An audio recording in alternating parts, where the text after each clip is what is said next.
Good morning. இன்னைக்கு 30th ஜூலைக்கான editorial தான் பார்க்க போறோம். Plastic mess on India's waste problem அப்படின்னு இருக்கு. பிளாஸ்டிக்ன்றது ஒரு பெரும் பிரச்சனை, மெஸ்னா பிரச்சனை, ஒரு குழப்பம். இதுதான் ஆன் இந்தியாஸ் வேஸ்ட் ப்ராப்ளம். இது 29/7/2024 நியூஸ் பேப்பர்ல வந்த editorial. India like other large economies faces a significant plastic waste problem. So India like other large மித்த பெரிய எக்கானமிஸ் மாதிரியே ஃபேசஸ் எ அதுவும் எதிர்கொண்டு கொண்டு இருக்கிறது ஏ சிக்னிபிகன்ட் பிளாஸ்டிக் வேஸ்ட் ப்ராப்ளம். ஒரு ரொம்ப இம்பார்ட்டன்டான ஒரு ப்ராப்ளம் தான், அதனால ஏ சிக்னிபிகன்ட் வந்திருக்கு. Plastic waste problem. According to a 2020-21 report by the Central Pollution Control Board, 4 million tons of plastic waste are generated annually. Central Pollution Control Board படி 4 million tons of plastic waste வந்து ஒவ்வொரு வருஷமும் annual generate பண்றாங்க. Unfortunately, only a quarter of this waste is recycled or treated. ஆனா இதுல கால் பங்கு தான் நம்ம வந்து மறுசுழற்சிக்கு அனுப்புறோம், ரீசைக்கிள்ட் ஆர் ட்ரீட்டட். அல்லனா அதை எப்படி ஒழுங்கா கவனிச்சு பூமிக்கு கொடுக்கணுமோ அது மாதிரி கொடுக்குறோம். With the rest ending up in landfills are being disposed of unsustainably. மிச்ச மீதிய லேண்ட்ஃபில்ஸ் அதாவது மண்ணுக்குள்ள போட்டுடுறோம். Are being disposed of unsustainably, அதாவது கரெக்டான ப்ராசஸிங் இல்லாமையே அதை அப்படியேவும் வெளித்தள்ளிடுறோம் அப்படின்னு சொல்றாங்க. Since 2006, plastic waste management rules have mandated that users of plastics are responsible for collecting and recycling their waste.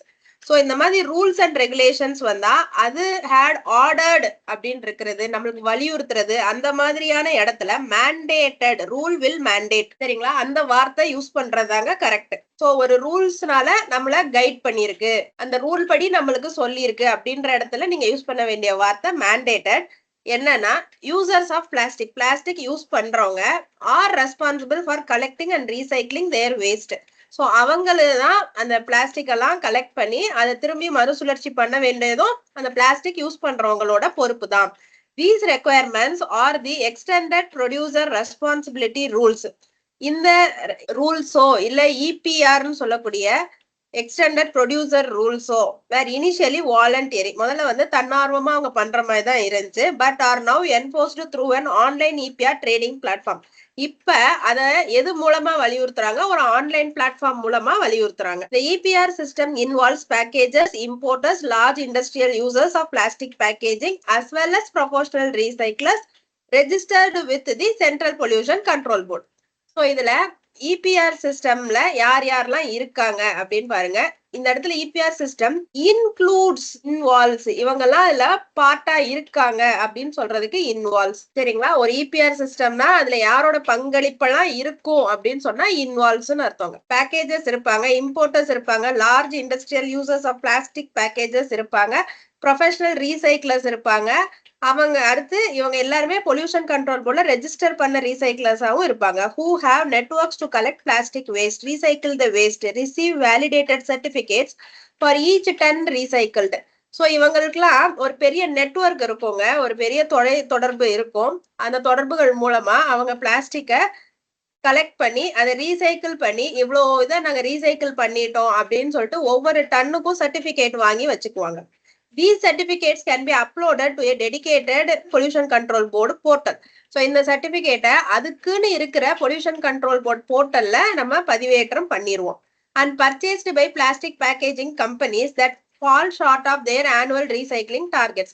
So இப்போ இபிஆர் மூலமா ஒரு கம்பெனி பிளாஸ்டிக்கை யூஸ் பண்ணுதுன்னா அது எவ்வளோ பிளாஸ்டிக்ஸ் ப்ரொடியூஸ் பண்ணுதோ அதுல அவங்க இவ்வளோ ரீசைக்கிள் பண்ணணும்னு ஒரு டார்கெட் இருக்கும். அந்த டார்கெட்டை அவங்க அச்சீவ் பண்ணல, அதுல இன்னும் கொஞ்சம் பண்ண வேண்டியது இருக்குன்னா இந்த மாதிரி லைசன்ஸ்டு ரீசைக்கிளர்ஸ் ஏற்கனவே ரீசைக்கிள் பண்ணி வச்சிருப்பாங்க, அவங்கள்ட்ட சர்டிபிகேட்டை இவங்க வாங்கிக்குவாங்க. எவ்வளவு தூரம் இவங்களுக்கு தேவைப்படுதோ அவ்வளோ டன்ஸுக்கு இவங்க சர்டிபிகேட் வாங்கிக்குவாங்க. In 2022-23 the CPCB estimated that certificates for nearly 3.7 million tons of recycled plastics were generated. So இதுல அவங்க பொல்யூஷன் கண்ட்ரோல் போர்டோட கணக்குப்படி உங்களுக்கு 22-23ல 3.7 மில்லியன் டன்ஸ் வந்து ரீசைக்கிள் ஆயிருக்கு. However, it was discovered that not all of these certificates are legitimate. இது எல்லாமே கரெக்டான certificate கிடையாது. There were approximately 6 lakh fraudulent certificates. இதுல 6 லட்சம் சர்டிபிகேட் fraudulent இருக்கு. இது போக additionally hackers reportedly stole several thousand certificates last year. So hacker ஆன்லைன்ல ஒரு நெட்ஒர்க்கை திருட்டுத்தனமா நெட்ஒர்க்ல நுழைஞ்சு அதுல இருக்கிற டேட்டாவெல்லாம் ஸ்டீல் பண்றவங்க பேரு தான் ஹேக்கர்ஸ். ஸோ அவங்க ரிப்பீட்டடா அகைன் அண்ட் அகைன் அவங்க வந்து நிறைய தௌசண்ட்ஸ் ஆஃப் சர்டிபிகேட்ஸ் ஆன்லைன்ல திருடுறாங்க and sold them to companies. அப்புறம் கம்பெனிஸ்க்கு வித்துடுறாங்க. A criminal investigation is going on. So இது சம்பந்தமா ஒரு கிரிமினல் கேஸா இதை கன்சிடர் பண்ணி அதுக்கு ஒரு இன்வெஸ்டிகேஷன் போயிட்டு இருக்கு. And remains unclear how much of the claimed 3.7 million tons was genuinely recycled. அப்ப நம்மளுக்கு இன்னும் தெளிவா தெரியல பொல்யூஷன் கண்ட்ரோல் போர்டு சொன்ன 3.7 million tonsல ஆக்சுவலா எவ்வளவுதான் ரீசைக்கிள் ப்ராப்பரா ஆயிருக்குன்னு நம்மளுக்கு இன்னும் தெரியல. ஸோ இந்த இடத்துல பாருங்க, ஃபர்ஸ்ட் டைம் இந்த ஒரு ஆர்கனைசேஷனையோ இல்ல ஒரு அப்ரிவேஷனையோ இன்ட்ரடியூஸ் பண்ணும்போது அதை ஃபுல் ஃபார்ம்ல தான் கொடுப்பாங்க. அதுக்கப்புறம் கன்சிக்யூட்டிவா தான் அதை வந்து ஷார்ட் ஃபார்ம்ல யூஸ் பண்ணுவாங்க. இந்த இடத்துல எக்ஸ்டெண்டட் ப்ரொடியூசர் ரெஸ்பான்சிபிலிட்டின்னு ஃபுல் ஃபார்ம்ல இபிஆர்னு கொடுத்துட்டு தான் இதை ஷார்ட் ஃபார்ம்ல கொடுத்துருக்காங்க. ஸோ இதெல்லாமே சின்ன சின்ன ஹிண்ட் நம்மளுக்கு ரீஅரேஞ்ச்மெண்ட் ஆஃப் சென்டென்சஸ்க்கு ரொம்ப யூஸ் ஆகும். இன் response the CPCB are taken 2 significant actions. So இதை கண்டுபிடிக்கிற விதமா நம்ம பொல்யூஷன் கண்ட்ரோல் போர்டு 2 முக்கியமான ஸ்டெப்ஸ் எடுத்திருக்காங்க. First, it commissioned an audit of nearly 800 firms. First ஒரு ஆடிட்டுக்கு அரேஞ்ச் பண்ணாங்க. கமிஷன் அப்படின்னா செயல்படுத்துறது இல்ல ஃபார்ம் பண்றது, ஒரு ஆடிட் நடத்தலாம்னு நினைச்சாங்க. Representing almost a fourth of 2300 registered recyclers who had traded certificates. So 2300 registered recyclers traded certificate இருக்கிறவங்கள முதல்ல ஆடிட் பண்ணலாம்னு நினைச்சாங்க. Second, it undertook a comprehensive overhaul of the security features of the EPR trading platform. So EPR trading platformோட safety and security எப்படி இருக்குன்னு சொல்லிட்டு அத ஒரு செக் பண்ணாங்க. ஓவர் ஹவுல் அப்படின்னா எக்ஸாமினேஷன் இல்ல செக்கிங். இப்போ காம்ப்ரிஹென்சிவ்னா ஷார்ட்டா அதை ஒரு செக் பண்ணாங்க. Although this delayed the process of filing returns for 2023-24 by several months. இந்த 2 செயல்களாலையும் ஐடி ரிட்டர்ன் பண்றது கொஞ்சம் டிலே ஆயிடுச்சு. The CPCB has described these problems as a teething issue associated with implementing a large-scale electronic system. So, Pollution Control Board இந்த விஷயத்தை teething issue அப்படின்னு சொல்லி describe பண்ணியிருக்கு. அப்படின்னா என்னன்னா, இனிஷியலா நம்ம ஒரு வேலையை ஸ்டார்ட் பண்ணும்போது அதுல சில இடர்பாடுகள் வரும்.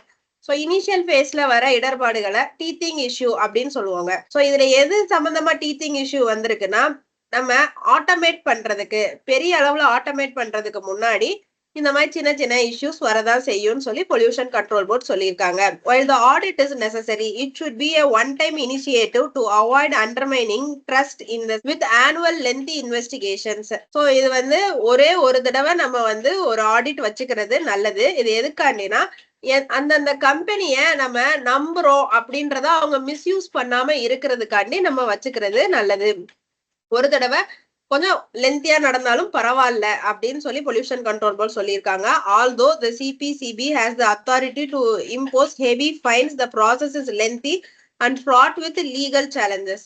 ஸோ இதுல சிபிசிபிக்கு என்ன பவர் இருக்குன்னா, அவங்களுக்கு வந்து ஃபைன்ஸ் போட முடியும்.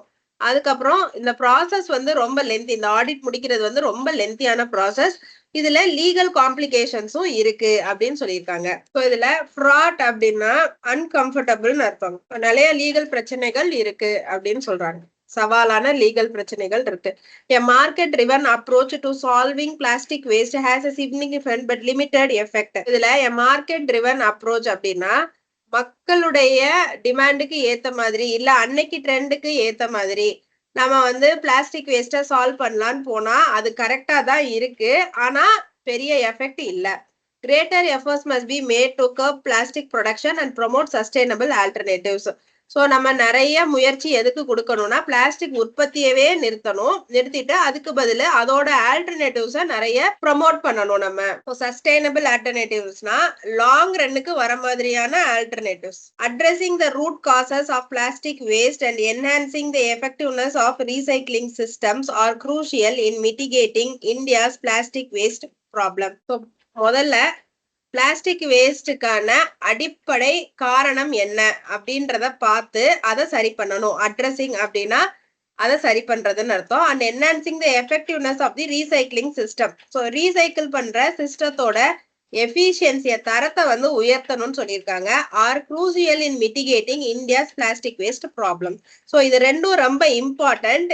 எதுல இன் மிட்டிகேட்டிங் அப்படின்னா இந்தியாவோட பிளாஸ்டிக் வேஸ்ட் ப்ராப்ளத்தை தாண்டி வர்றதுக்கு, சரியா? மிட்டிகேட்டிங்னா அதை கடந்து வர்றதுக்கு இது ரொம்ப முக்கியம் அப்படின்னு சொல்றாங்க. ஓகே ஃப்ரெண்ட்ஸ், இதோட இன்னையோட எடிட்டோரியல் முடிஞ்சிருச்சு. தேங்க்யூ.